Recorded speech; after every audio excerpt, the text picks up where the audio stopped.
Assalamualaikum, my name is Izzat Danial bin Khairul Azim, matrix number 62215224123. Today I'll be discussing the key aspect of export-import management. Export-import management is essentially the planning, coordination and executions of international trade operations. In today's global economy, this is more than just moving goods across borders. It's about ensuring competitiveness and profitability.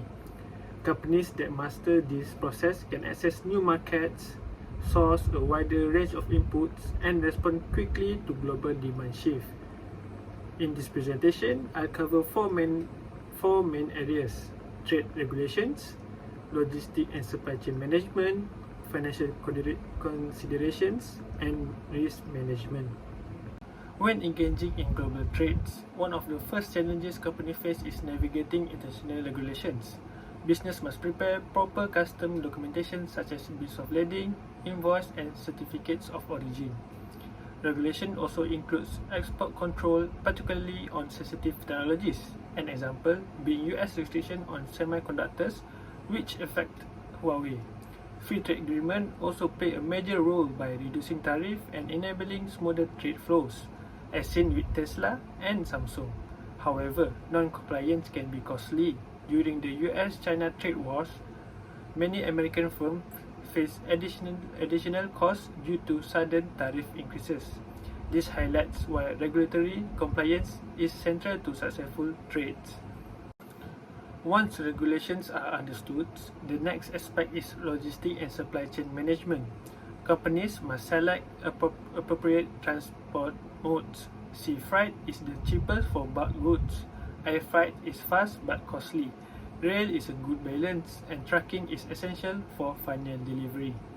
Large companies use combination of these methods. For example, Samsung often ships semiconductors by air, while Tesla use ocean freight for vehicles. Logistics also involve freight forwarders, custom brokers, and Incoterms, which clearly define responsibilities between buyers and sellers. Together, these elements ensure goods move efficiently and across borders. Good example of logistics in action is Apple supply chain. Apple sources components from multiple suppliers across Asia to maintain resilience and competitive pricing. These components are then shipped to assembly plants in China, where final products are built. Once assembled, distribution is carefully balanced. Ocean freight is used for bulk shipping, while air freight covers urgent demands. By using multiple logistic partners, Apple remains agile and can respond to sudden change in global demands. This case highlights how effective supply chain design strengthens international competitiveness. Another critical aspect is financial management. International trade requires secure payment methods. Option includes advance payment, letter of credit, documentary collection, and open account terms, which are usually reserved for trusted partners.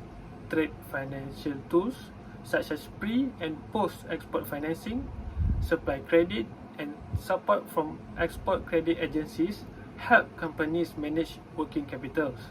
For example, the United States Export-Import Bank support American businesses by financing foreign buyers. At the same time, exchange rate fluctuation pose risk. Companies like Samsung use hedging instruments such as forward contracts to stabilize revenues. These financial strategies are vital to keep trade operations sustainable. Global trade also involves risks that businesses must actively manage. Political risks include unstable governments, tariff, or sanctions. Issues seen during the US-China trade war that forced companies like Apple and Tesla to rethink sourcing. Supply chain risks such as natural disaster or cyber attack can also disrupt trade. For instance, March 2017 cyber attacks halted global shipping temporarily. Financial risks are another concern, as default or liquidity shortage can destabilize trade relationships. Samsung is a good example of proactive risk management. It diversifies its product facilities geographically and uses financial hedging to reduce exchange rate risk. This is how resilience is built into international operations. To conclude, successful export-import management depends on excelling in 4 areas. First, companies must ensure strict regulatory compliance by investing in expertise and digital tools. Second, supply chains need to be agile, balancing cost, speed, and resilience. Third, financial protection is key, using tools like hedging, trade finance, and insurance.